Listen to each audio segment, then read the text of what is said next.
If you're in your second trimester of pregnancy, you're currently in the most critical stage of your entire pregnancy. This is the stage where the right medical test gives you the clearest picture of how your pregnancy is truly progressing. So if you're truly focused on having a healthy pregnancy for both mother and child, then the second trimester wouldn't just be a time of watching your bump grow.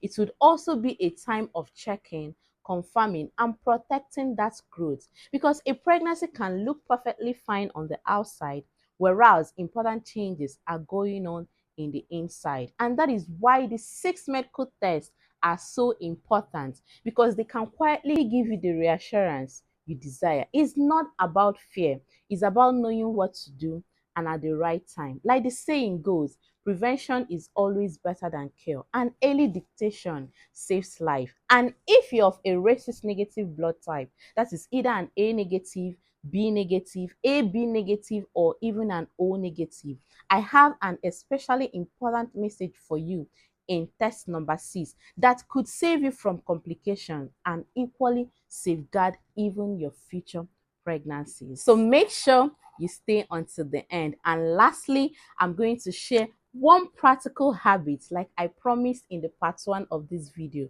during the second trimester weekly breakdown. We discussed everything about week 13 down to week 27. I promised I was going to share one practical breastfeeding habit that helps you prepare your body for breastfeeding, such that immediately before delivery or at the point of delivery, your milk is ready to flow, not milk coming in 1 to 2 days post delivery, especially if you intend to practice exclusive breastfeeding. You may not understand what I'm saying right now because it has happened to me twice. Hello, beautiful mamas and mamas to be. My name is MLS Noye. Welcome back to Good Life Medics on YouTube. If this is your first time on this channel, you are welcome. On this channel, we discuss everything pregnancy, baby developmental tips, and all things women's wellness. So if you're currently pregnant or trying to conceive, or you simply want to understand what your body needs during this phase, you're in the right place. So click that subscribe button, like this video as well, and turn on that bell so that you don't get to miss any of our weekly uploads. So real quickly, let us break down the 6 important medical tests that are a must do for the second trimester of pregnancy. Test number 1, check for anemia, which is the full blood count test. One of the most common findings in pregnancy, especially during the second trimester, is anemia. This test checks for your HB levels, which tells us how well your blood is carrying oxygen to your baby. Why does this test matter? Low HB levels can cause dizziness, fatigue, headache, shortness of breath, and in severe cases can increase the risk of preterm delivery. But the good news is, if detected early, anemia is one of the easiest pregnancy complications to correct with the right nutrition and supplement. Test number 2, urine test, which is a test for protein and infection. Every time you are asked to produce urine sample, this is not just a mere routine, it is actually an intentional act. This test checks for protein, sugar, and signs of infection. This test matters because protein in urine is an early sign of preeclampsia, especially when accompanied with high blood pressure. Preeclampsia is a serious life-threatening condition in pregnancy. Also, untreated infection could trigger contraction and even complications to your baby. Many women feel perfectly fine even when their test is abnormal, and that is why this test matters so much. Test number 3, the anomaly scan. I already explained this in detail during pregnancy week 20 breakdown. It's a detailed test that checks for the kidney, the heart, the limbs, the spine, and overall growth and development of your baby, including finding out the sex of the baby you are carrying. Test number 4, glucose tolerance test, which is a test for gestational diabetes. This test checks how well your body is processing sugar during pregnancy. Oftentimes, gestational diabetes has no symptoms, but it could affect your baby's size, your method of delivery, and even your newborn's blood sugar levels. Failing this test doesn't mean your body has failed. It simply means your body needs support. And many women who equally pass this test will benefit from the habits that it teaches.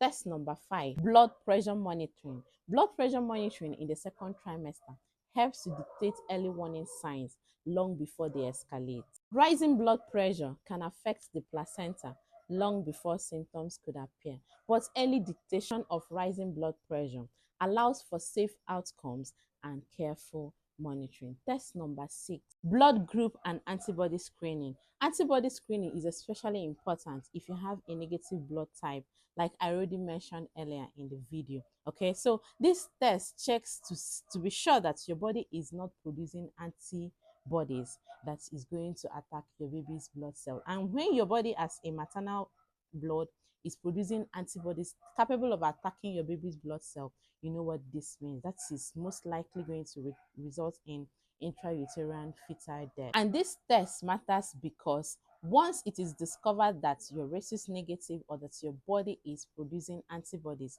capable of attacking your baby's blood cells, the simple injection I mentioned in week 20 or week 27 is going to take care of this immediately. That is prevention and early dictation at its highest peak. Did you notice something important? None of this test is about fear. It's actually about early dictation, preparation, confirmation, and prevention. And when the results are normal, you walk into the third trimester with confidence. And when they are not normal, you walk in with a plan. It's a win-win, whether it comes out normal or it comes out abnormal. It's a win-win, either walking in with confidence or with a plan. At the end of the day, the goal we all want to achieve, both the mother and the healthcare providers, is to ensure that both the mother and the baby comes out alive.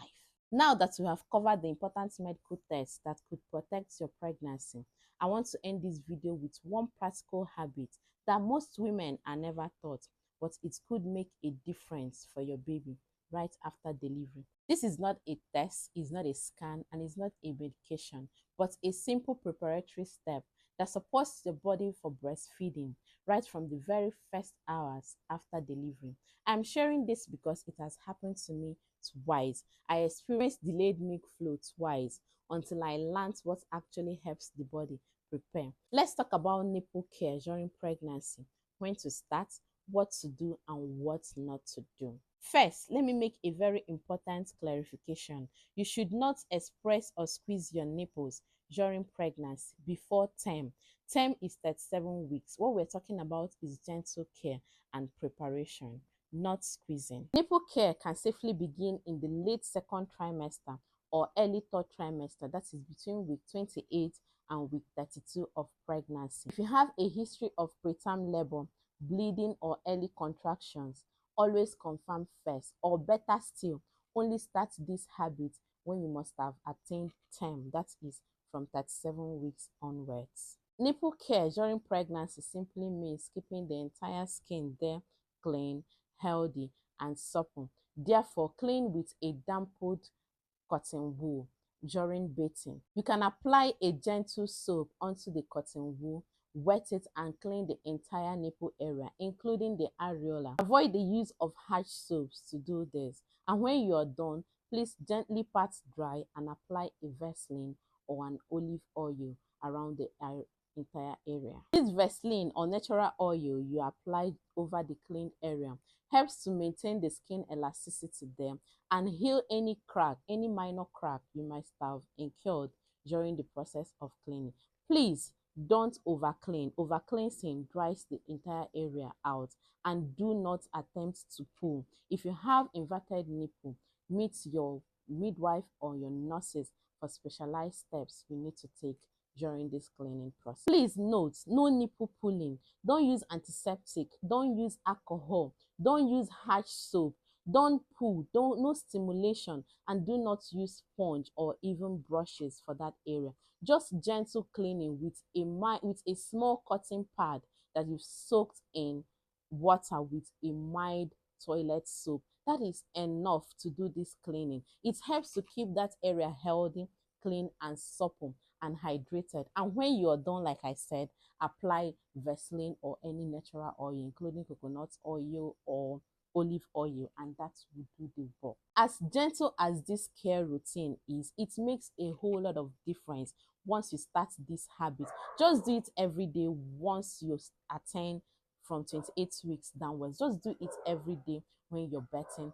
Use this and follow this process and do this cleaning, and it makes a whole lot of difference for milk flow during breastfeeding. And if you have inverted nipple, please meet your nurse or your midwife for a specialized care. Milk production depends on hormone, but milk release depends on comfort, stimulation, and effective latch. And a healthy and clean nipple makes all the difference. And please note, you take the baby to breast and not the breast to baby. Most women experience so much backache during breastfeeding because they do this the other way around. Delayed milk production is common, but gentle preparation and care will remove all added obstacles. And when you have done what you're supposed to do, don't compare yourself to others. Every person, everybody is different.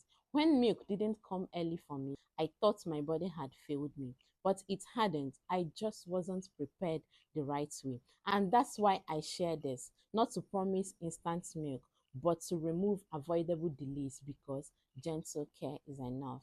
Now, earlier in the video, I mentioned something very important: second trimester symptoms and key red flags. That topic deserves its own dedicated space. So I have created a part 2 of this video. There we'll talk about what is normal, what is not, what to expect, and when you need to report to your healthcare provider without delays. Therefore, if you want to protect your pregnancy with knowledge and not fears, you won't want to miss it. To conclude, second trimester is often called the golden phase of pregnancy. But as you have seen here today, it is not just about watching your bump grow.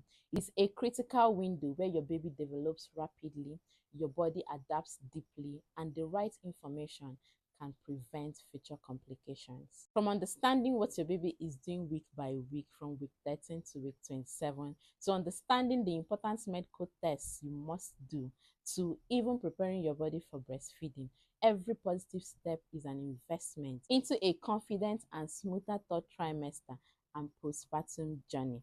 But knowledge works best when it's complete. So that is why part 2 is going to be dedicated to the symptoms and red flags, so that you are not left guessing. If this video helped you, please give it a like, hit that like button, and consider subscribing. Equally turn on the bell so that you don't miss out on future pregnancy guides. And before you go, let me know, which of these tests do you think that no pregnant woman should ever skip? And about all of these tests, which of them have you currently done? If you've not done them, please do not forget to mention them to your doctor in your next appointment. And is there any pregnancy related topic you would like me to throw more light on from my health professional point of view? Let me know in the comment section. And I'll see you in the symptoms segment, where we're going to be talking about 15 symptoms of the second trimester, plus 6 important red flags you should never ignore.